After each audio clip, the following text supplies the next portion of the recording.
हाय दोस्तों, कैसे हैं। सी टेट 2022 में बाल विकास एवं शिक्षा शास्त्र से पूछे गए 30 प्रश्न को देखेंगे। आइए बिना समय गंवाए हुए इस 30 क्वेश्चन को देखते हैं। बाल विकास के सिद्धांत के संदर्भ में निम्न में से कौन सा कथन सही है। विकास शरीर के केंद्रीय भाग से बाहरी भाग की ओर होता है। बच्चे में भाषा विकास किससे प्रभावित होता है। आनुवंशिकता एवं पर्यावरण दोनों से प्रभावित होता है।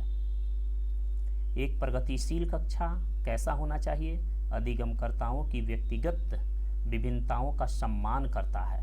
लॉरेंस कोहबर्ग के नैतिक विकास के सिद्धांत के अनुसार सजा टालने के लिए नियमों का पालन करना किस चरण को दर्शाता है।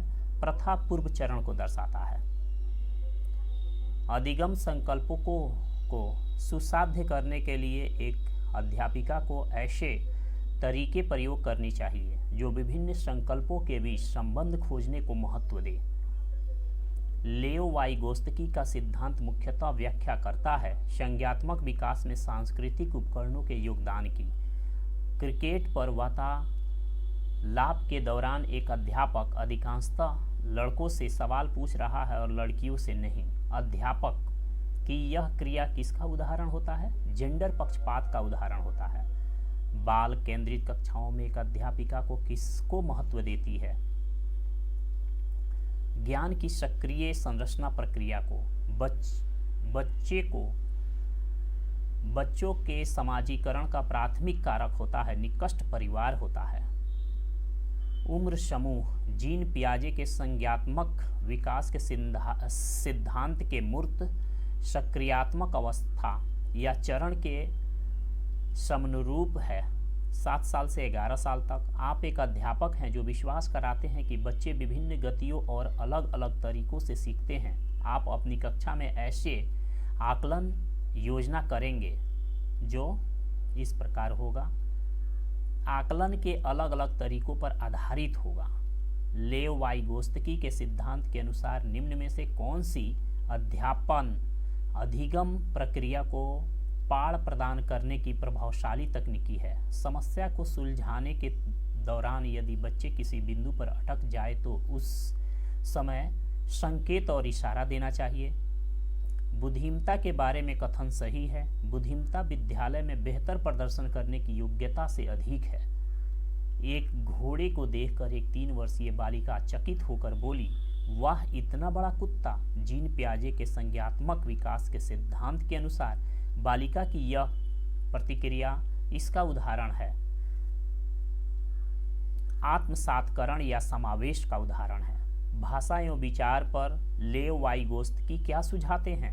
भाषा संज्ञात्मक विकास को निर्देशित करती है। बच्चे में सृजनात्मक को किस प्रकार सुसाध्य किया जा सकता है। अन्वेषण को प्रोत्साहित करके।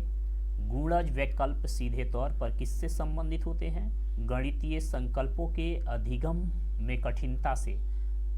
शिक्षा का अधिकार अधिनियम 2009 के अंतर्गत निजी विद्यालयों में आर्थिक रूप से कमजोर वर्ग के विद्यार्थियों के दाखिला हेतु सीट के आरक्षण का प्रावधान है।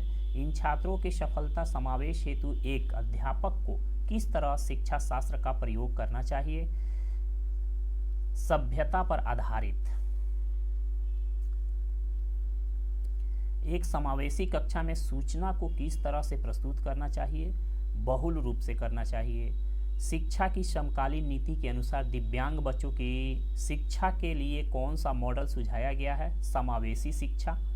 अधिगम प्रक्रिया के बारे में कथन सही है। अधिगम एक निरंतर प्रक्रिया है। अधिगम व्यक्तिगत एवं पर्यावरण कारकों पर आधारित होता है।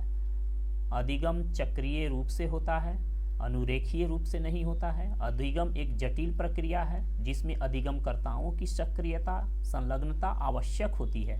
अधिगम का अर्थ होता है कि जीवन पर्याप्त कुछ न कुछ या शिक्षा ग्रहण करना। अधिगम प्रक्रिया के बारे में कथन सही नहीं है। अधिगम प्रक्रिया में त्रुटियां और गलतियां अप्रासंगिक हैं। कौन सा कारक अधिगम को प्रभावित करते हैं। अभिप्रेरणा, सामाजिक संदर्भ, संवेग, शिक्षा शास्त्रीय उपागम।